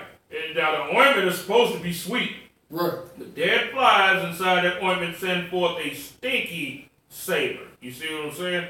The smart part's sweet, but you can tell like, oh, wait a minute, something wrong with that. Right. You know what I'm saying? Something ain't right. So is a man that's known for wisdom with a little foolishness. And what is one of the chief little foolishness we done had? Hit with a damn heathen woman and her extracting the damn secrets, you know what I'm saying? Or dealing with heathens, period. And at the same time, too, we'll sit there and convince ourselves that we strong enough to deal with this, knowing damn good and well that this damn woman and this nation want to kill us. Right. You know what I'm saying? We be playing with fire. You know what I'm saying? Thinking that we strong enough to handle the burn. Right. You know what I'm saying? That's why one scripture says, can a man take fire in his bosom and not be burned? You see what I'm saying? Right. Go ahead. Thou doest but hate me, and lovest me not. Thou hast put forth a riddle unto the children of my people. The children of her people. What do these other nations of women, who do they labor for when they with a black man? Their people. Right. They are 100% of the time, they're laboring for their people. They want you to love their people. Right. They'll sit there, if you with a white woman and you say something negative towards black women, they'll laugh right along with you. But let you say something about that damn white man. Right. You see what I'm saying? Mm-hmm. Now, that laugh will, you know what I'm saying? Now that laugh will stop. You know what I'm saying? And they sat there, mad at you, you know what I'm saying? They trying to get you to love their people. You have a white friend, you know what I'm saying? You have a white friend, that white friend, as long as you talk about other blacks, you know what I'm saying? He'll agree right along with you. Right. You know what I'm saying? But then you start criticizing his people, you know what? You and him ain't going to be friends for long. This is how you get rid of your white friends when you come into the truth. That's right.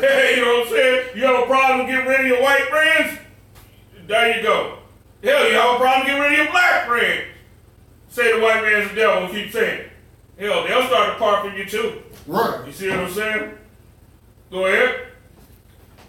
Thou hast put forth a riddle unto the children of my people, and hast not told it me.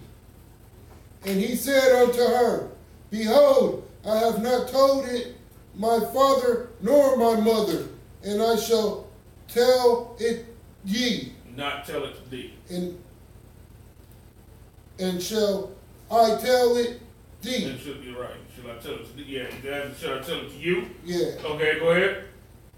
And she went before him the seventh day, while their feast lasted, and it came to pass on the seventh day, he told her, because she said, lie scorn upon him. Go ahead. And she told the riddle to the children of her people. She told the riddle to the children of her people. Now, what did this result in?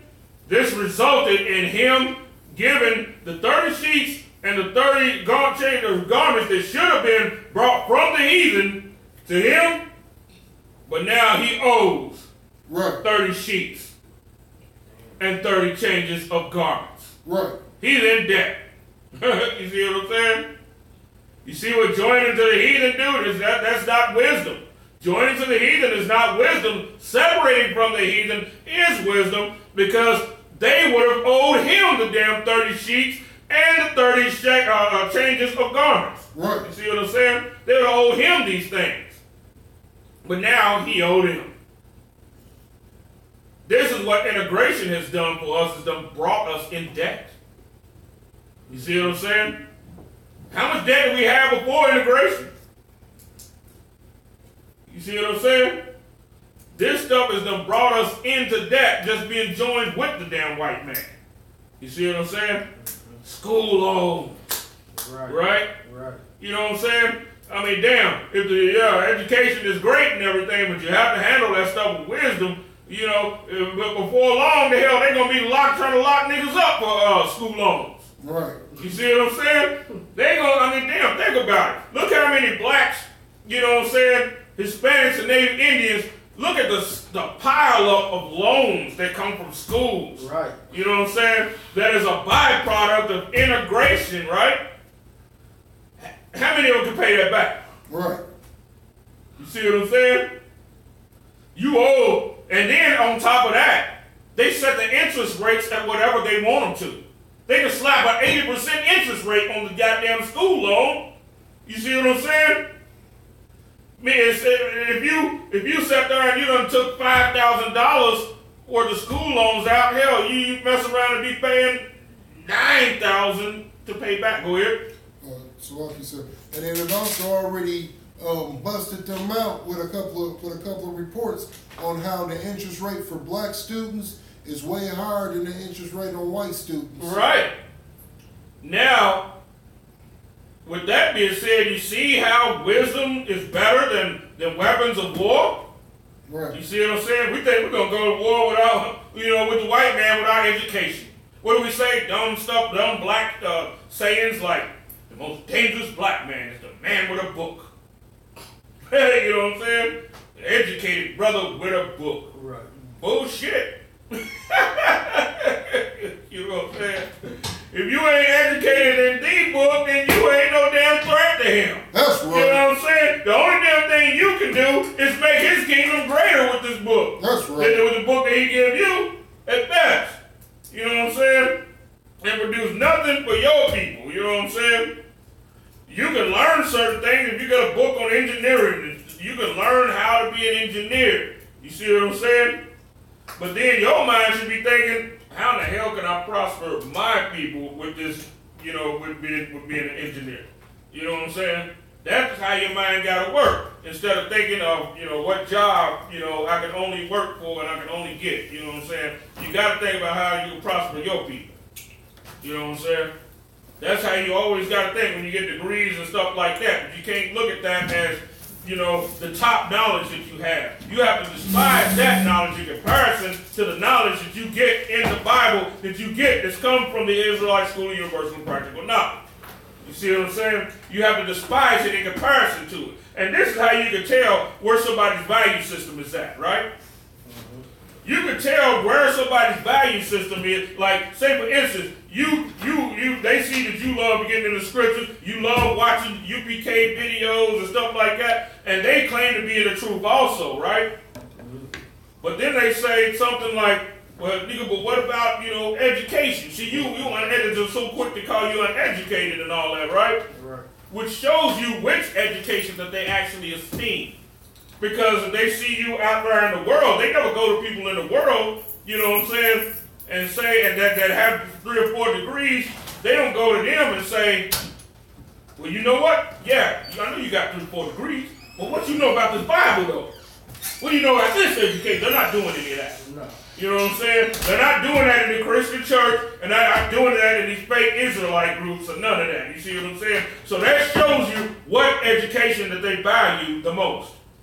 You see what I'm saying? And if they value that education the most, because they'll sit there and twist their kids' arm to make sure that they go to college and all of that, but ain't none of them twisting their kids' arm to make sure they get in this Bible. Only the people in the Israelite School of Universal Practical Knowledge are actually doing that. That's right. You see what I'm saying?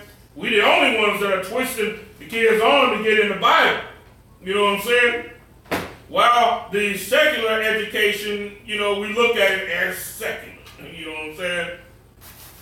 When the Chinese come here, they value the Chinese education above the American education, but they just come in the American educational system to get what they can get out of that and bring back to their people. You see what I'm saying? It's that simple.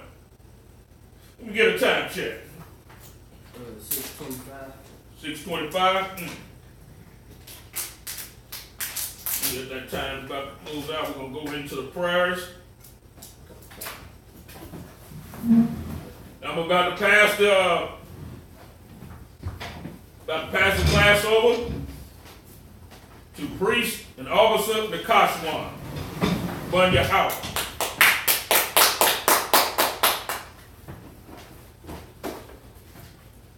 We are the Israelite School, start out 1 West, 125th Street in Harlem, New York City.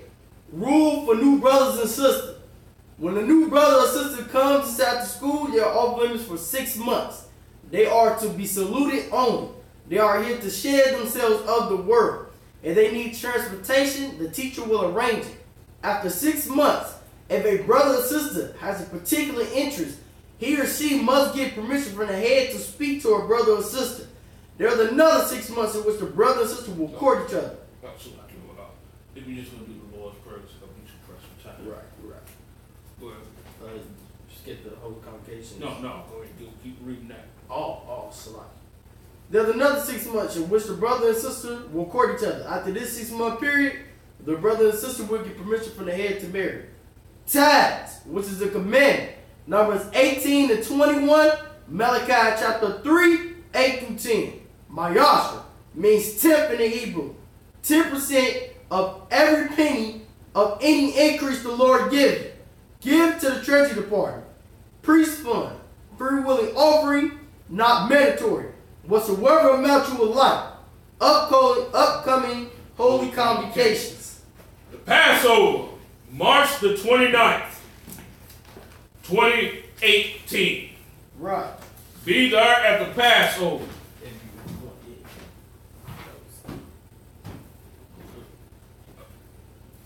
Okay. Yeah. 2018 Passover will be held at the Roosevelt Ballroom at 2 p.m. Hudson Street, Yonkers, New York. 10701. Our hotel will be a courtyard by the Marriott, 5 p.m. Executive Boulevard, Yonkers, New York, 10701. If anyone wants to be a trooper in the school, start wearing all black. Boots, shirts, pants, headbands, and scarves. So with that being said, Majin Hakadum, Amadum, Rapam Hakidum, which means rise. Face the east. We're going to do the Lord's Prayer in the Hebrew. Abanaw. Shabbat Shemayim. Wadah. Hayah. Shemka. Yahweh. Malakaka. Naba'ah. Ratazaka. Hayah. Aisha. Ba'arataza. Kawa. Hayah. Bashamayim. Ladan. Lanawa. Lakar. Yawam. Wasalakinaw. Kabawakinaw. Kasalakinaw. Wala'ah. Tabayanaw. By the side one. By the side one. Above. Above. Hoshana. I was shine out. Maya. Maya. Ra. Rod. Kaya. Kaya. Laka. Car. Hamalaka. Amalaka. Wala'a. Walata. Watapara. Watapara. La'ai Walayam. La'awalayam. Amma. Amma. In English. Our Father, Our Father, which art in heaven, which art in heaven, hallowed be thy name. hallowed be thy name. Yahweh. Yahweh. Thy kingdom come. Thy kingdom come. Thy will be done. Thy will be done In earth. in earth As it is in heaven. as it is in heaven. Give us this day. Give us this day Our daily bread. our daily bread. Forgive us of our debts. Give us our As debts. we forgive our And debtors. we forgive our debtors. Lead us not into But lead temptation. us not into temptation. But deliver us from But evil. deliver us from evil. For thine is the For kingdom. thine is the kingdom, And the power. and the power, And the and the glory. glory Forever. forever. So be it. So be it. Amen. So,